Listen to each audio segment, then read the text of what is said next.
Hey guys, I'm John Setzler. Welcome back to Atlanta Grill Company. Today I have a beautiful F1 Wagyu tri-tip, and we're gonna cook that guy on the Kamado Joe, and we're gonna put together some off-the-hook beef and cheddar sandwiches. So let's get started.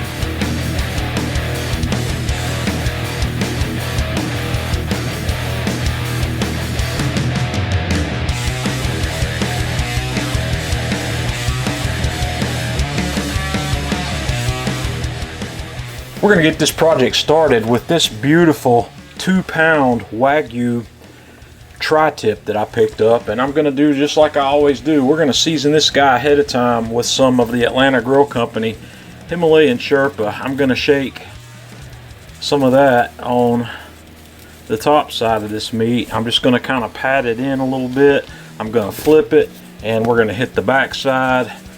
And I'm going to vacuum seal this. If you don't have a vacuum sealer, just wrap it up really tightly with plastic wrap, and I'm going to put that in the refrigerator overnight. So the next day I'm ready to cook. I'm going to fire up my Kamado Joe Classic 3 with a very basic 2-zone cooking. I'm going to have a grill grate down directly over the charcoal. I've got the charcoal divider in there, and then I'm going to have a high grate over on the other side. So we'll get started here in just a moment. Okay, while my Kamado Joe's warming up, I'm going to get a little bit ahead of the game. I've got a nice big red bell pepper here that we're going to fire roast this guy. So I'm going to put it on over this burner, and we're going to char up the outside of that, and we're just going to kind of keep turning it as we go.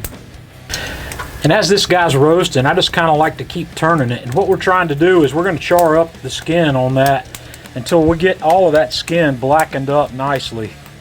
It's starting to look pretty charred, but we're going to let it go a little bit. I want to get all of that skin on the outside of this guy completely blackened. Okay, this guy's blackened up about like I like it.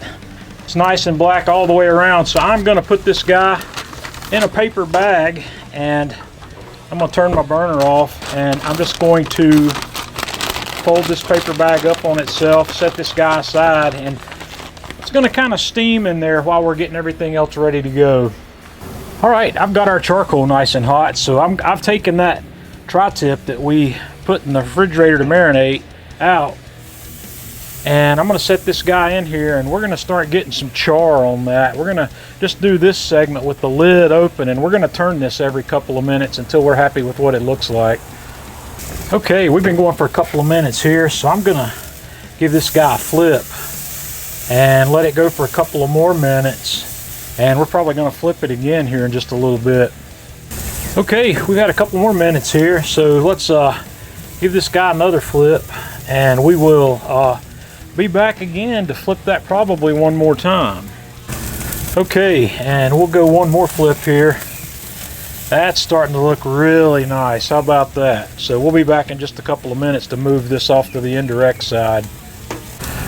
Okay guys, I think I'm done with my direct fire side of this cook. That's looking pretty good. I'm real happy with the amount of char I have on that. So what I'm gonna do is I'm just gonna set my heat deflector right on top of that hot grate there. And I'm gonna choke down the vents a little bit, and we're gonna close the lid and let this guy finish cooking. I'm gonna let it slowly come up to about 115 internally. Okay guys, my tri-tip has come up to where I want it, so I'm going to grab that guy. We're going to take it off. I'm going to wrap it up in foil, and we're going to let that rest for a little bit while we open the vents up on this grill and let it get nice and hot again. Okay, the next thing I want to do is just peel the skin off of this roasted red pepper that we made, and as you can see, this skin practically peels right off. So I'm just going to get all this off and out of the way. I'm actually going to try to leave a little bit of it behind. I like to bring a little bit of that char into this roasted red pepper. So I've got that peeled. I'm just going to cut this roasted red pepper into some strips here, and we're going to leave that bit of char in place, the stuff that's still there. We're going to get that, because this is going to add some really killer flavor to these sandwiches. So I'm just going to kind of julienne this and set it aside. I wish you could smell that. That is got a really beautiful roasted red pepper aroma to it. Okay, I've got my tri-tip out of the rest here, and I can see how the grain's running on this guy. This one's a little odd on the grain, so I'm going to come directly across the grain here and come right down through that and let you have a look at this. Guys, that looks crazy.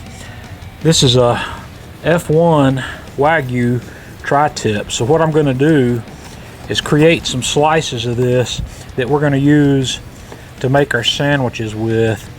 But before I get too terribly far into making a sandwich, I want to have a taste of this, because the marbling in this guy is just absolutely incredible.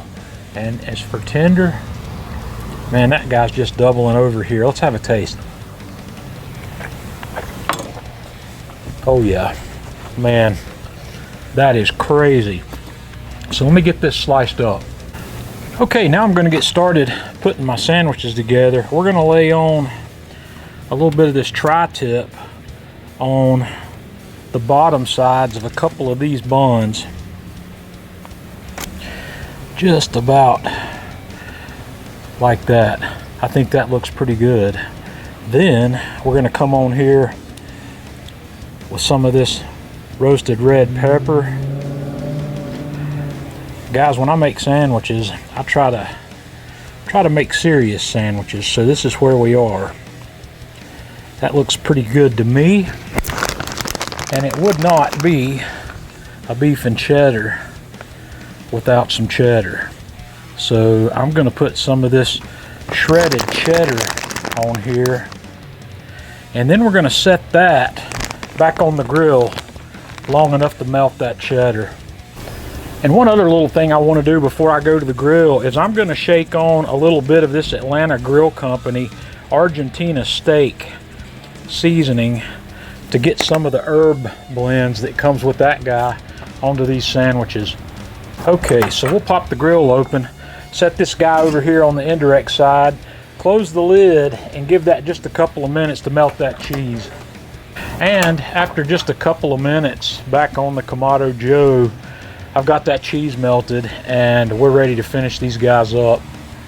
So I've set these on the buns here, and I'm going to top a little bit of the top side of these buns with some of this Atlanta Grill Company bacon aioli, just to kind of finish these off with a little sauce.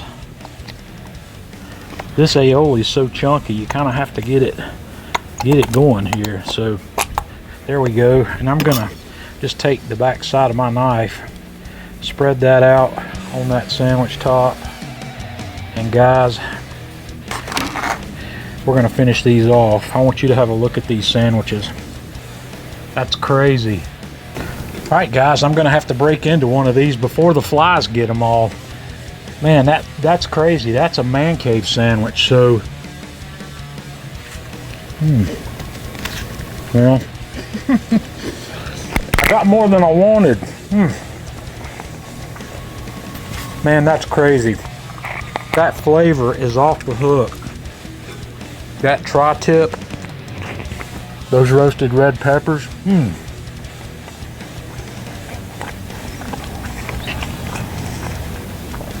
Guys, you're gonna have to give this a try. Let me know what you think. Until next time, this is John Setzler with Atlanta Grill Company.